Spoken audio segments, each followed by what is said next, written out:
তার সাথে সাথে রোম্যান্সের যে জায়গাটা সেটা মাথায় রাখবো, লঙ্গিং অ্যান্ড হোপ এটাও মাথায় রাখবো, আর থিম অফ নস্টালজিয়াটাও আমরা করবো। ইম্পর্টেন্ট পার্ট কি? হ্যালো থার্ড সেমিস্টার, আর আমাদের থার্ড সেমিস্টারের চ্যাম্পদের জন্য আমি অঙ্কিতা ম্যাম নিয়ে এসেছি মোস্ট ইম্পর্টেন্ট টপিকস। ইংলিশের মোস্ট ইম্পর্টেন্ট টপিকস ডিসকাস করব অবশ্যই, কিন্তু তার আগে বলে দিই, ডিসক্লেমার দিয়ে দিই, এটা কিন্তু কোনো সাজেশন নয়। কারণ আমাদের এই যে যতগুলো চ্যাপ্টার রয়েছে ইংলিশে, সেই সমস্ত চ্যাপ্টারকে কিন্তু আমাদেরকে খুব ভালোভাবে পড়তে হবে। আর যেহেতু এটা অবজেক্টিভ টাইপ এক্সাম, তাই জন্য আমাদের 90% মার্কস সিকিউর করতে গেলে কিন্তু ইম্পর্টেন্ট টপিক্সের ওপর নজর দেওয়ার সাথে সাথে আমাদেরকে কিন্তু পুরো যে চ্যাপ্টার বা ফুল টেক্সট আমাদেরকে কিন্তু পড়তে হবেই হবে। তো এর থেকে কিন্তু কোনো ছুটকারা নেই। তোরা জানিস যে ক্লাস 11-এর যে ভাস্ট সিলেবাস ছিল, তার থেকে এইবারে সিলেবাস বেশ খানিকটা কম। তো এই কম সিলেবাস নিয়ে কিন্তু কোনো রকম কোনো কান্নাকাটি নয় যে ম্যাম এত কি করে পড়বো, কোনো চাপ নেওয়ার কারণ নেই। কারণ আমাদের মাত্র প্রো সেকশন থেকে 3টে, পোম সেকশন থেকে 2টো, আর ড্রামা, বাস এইটুকুনি চ্যাপ্টার। আর তার সাথে রয়েছে আমাদের টেক্সচুয়াল গ্রামার। তো বেশি দেরি করবো না, আজকে আমি যেটা ডিসকাস করার সেটা অবশ্যই করে দেবো। যে আমাদের যে সমস্ত চ্যাপ্টার গুলো রয়েছে প্রো সেকশন থেকে, আমাদের নাইট্রিনাট দেউলি, দ্য বেট, স্ট্রং রুটস, এটার এই চ্যাপ্টার গুলোর ইম্পর্টেন্ট জায়গা কোনগুলো, আর তার সাথে সাথে পোম ইউলিসিস আর ক্যাস্ট্রিনাট্রির ইম্পর্টেন্ট জায়গাগুলো কোনগুলো, এবং অবশ্যই একটা মাইন্ড ম্যাপের মাধ্যমে আমি ডিসকাস করে দেবো riders to the sea main যে ইম্পর্টেন্ট থিম গুলো কি কি রয়েছে। তাহলে কিন্তু একটা ওভারভিউ তোমরা পেয়ে যাবে। তো দেখো, দ্য নাইট্রিনাট দেউলি থেকে আমাদের মেন যে কোর থিম সেটা হচ্ছে আনফুলফিল লাভ। তো এই জায়গা থেকে আমাদেরকে আমরা মানে মাথায় বা মনে রাখবো যে এনকাউন্টার গুলো কিরকম হয়েছিল ন্যারেটরের সাথে বাস্কেট সেলিং গার্লের। তার সাথে সাথে রোম্যান্সের যে জায়গাটা সেটা মাথায় রাখবো, লঙ্গিং অ্যান্ড হোপ এটাও মাথায় রাখবো, আর থিম অফ নস্টালজিয়াটাও আমরা করব। ইম্পর্টেন্ট পার্ট কি কি?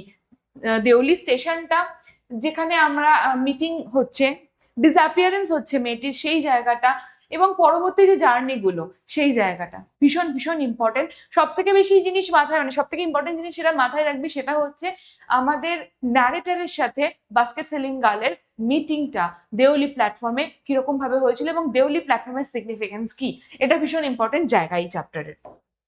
পরবর্তীতে আমরা আসছি দ্য বেটের মাইন্ড ম্যাপ নিয়ে একটু। দ্য বেটের মেন থিম কি ছিল? Prison and isolation and knowledge and enlightenment. Prison and isolation কার হয়েছিল? আমাদের লয়ারের হয়েছিল। নলেজ আর এনলাইটমেন্ট কার হয়েছিল? আমাদের লয়ারের হয়েছিল। আর মেটেরিয়ালিজম ভার্সেস ইন্টেলেকচুয়ালিজম। তো এই মেটেরিয়ালিস্টিক কে ছিলেন? আমাদের ব্যাংকার ছিলেন। এবং পরবর্তীতে ইন্টেলেক্ট কে গেইন করেন বা ইন্টেলেকচুয়াল কে হয়ে ওঠেন? আমাদের লয়ার হয়ে ওঠেন। এবং দ্য নেচার অফ ফ্রিডম ভীষণ ভীষণ ইম্পর্টেন্ট জায়গা, যেখানে এন্ডিংটা ভীষণ ইম্পর্টেন্ট, এবং এন্ডিং এ একটা বড় প্রশ্ন আমাদেরকে আমাদের অথর রেখে গেছেন, আন্তে চেকভ রেখে গেছেন, যে আসলে বেটে কে জিতেছিল? কে জিতেছিল? অবশ্যই আমাকে আজকে এই ভিডিওর শেষে কমেন্ট করে জানা যে তোদের কি মনে হয় যে এই বেটে কে জিতেছিল, আসলে ব্যাংকার জিতেছিল নাকি আমাদের লয়ার জিতেছিল? এটা কিন্তু কমেন্ট সেকশনে আমি দেখতে চাই কার কি মনে হচ্ছে। আচ্ছা, এরপরে আমি আসছি স্ট্রং রুটস এ। স্ট্রং রুটস ভীষণ ইম্পর্টেন্ট এবং ইজি একটা চ্যাপ্টার, যেখানে তোরা স্ট্রং রুটস এর যে প্রথম পোর্শনটুকু আমরা পড়বো, মানে এপিজে আব্দুল কালামের আপব্রিঙ্গিং, এপিজে আব্দুল কালামের ফ্যামিলি, এপিজে আব্দুল কালামের যে কেরিয়ার, মেন্টরশিপ এবং স্পিরিচুয়াল ভ্যালু, ভীষণ ভীষণ ভীষণ ভীষণ ইম্পর্টেন্ট। ফ্যামিলি আপব্রিঙ্গিং থেকে ভীষণ প্রশ্ন আসে, এবং এই জায়গাটা কিন্তু ইজি তুলনামূলকভাবে। এখানে রামেশ্বরম টেম্পল, কবে তার বাড়ি, মানে যে পৈতৃক বাড়ি প্রতিষ্ঠিত হয়েছিল সেটা, বাবা মা, এবং এই যে পোর্শনটা, এখান থেকে কিন্তু বেশি প্রশ্ন আসে, এবং এই জায়গাটা তুলনামূলকভাবে সহজ লাগে স্টুডেন্টদের কাছে। আর স্পিরিচুয়াল যে ভ্যালু, এই জায়গাটা একটু তুলনামূলক কঠিন লাগে। তো চিন্তার কোনো কারণ নেই, এই জায়গাটা যদি বেশি স্ট্রং হয়, ফ্যামিলি আপব্রিঙ্গিং এর জায়গাটা, তাহলে কিন্তু তোরা মোটামুটি প্রচুর এমসিকিউ সলভ করে নিতে পারবি। আচ্ছা, স্ট্রং রুটস তো গেল। এবার আমরা আসছি পোয়েমের ক্ষেত্রে। আবার ক্যাস্ট্রিনাট্রি আর ইউলিসিস, এই দুটো যে পোয়েম রয়েছে, এর ইম্পর্টেন্ট জায়গা হচ্ছে পোয়েটিক ডিভাইসেস আর যে বিভিন্ন সিম্বল গুলো রয়েছে, সেটা ভীষণ ইম্পর্টেন্ট। ইউলিসিসের ক্ষেত্রেও ইম্পর্টেন্ট, যে থিম রয়েছে, ইমর্টালিটির থিম, নস্টালজিয়ার থিম, চাইল্ডহুড থিম, এই থিমগুলো ভীষণ ইম্পর্টেন্ট। আর ইউলিসিসের ক্ষেত্রে আমি তোদেরকে বলবো যে ইউলিসিসের যে থিম রয়েছে তার সাথে সাথে এটা যে ড্রামাটিক মোনোলগ, মানে কোন জনরার মধ্যে পড়ছে, কেন ড্রামাটিক মোনোলগ, এটা জানাটাও ভীষণ জরুরি। আর আসছি শেষ আমাদের চ্যাপ্টার, যে ড্রামা, যেটা যেটা আমরা কিন্তু পরবর্তীতে সেমিস্টার 4-এও পড়বো, যা Riders to the C. Riders to the সিতে কিন্তু মারিয়ার ক্যারেক্টার ভীষণ ইম্পর্টেন্ট এবং মারিয়ার জীবনে কি কি ঘটনা ঘটেছিল। সব থেকে বড় কথা হচ্ছে riders to the sea line by line তোরা কিন্তু পড়ে যা, কারণ স্পিচ তুলে অনেক সময় প্রশ্ন আসে যে এই স্পিচটা কে বলেছিল, কাকে বলেছিল, কখন বলেছিল, ক্যাথলিনের বয়স কত, নোরা কে হয়, বার্কলে কে, এবং মারিয়ার যে বাকি যে সন্তানগুলো, মানে 6টা সন্তানের নাম ভীষণ ইম্পর্টেন্ট।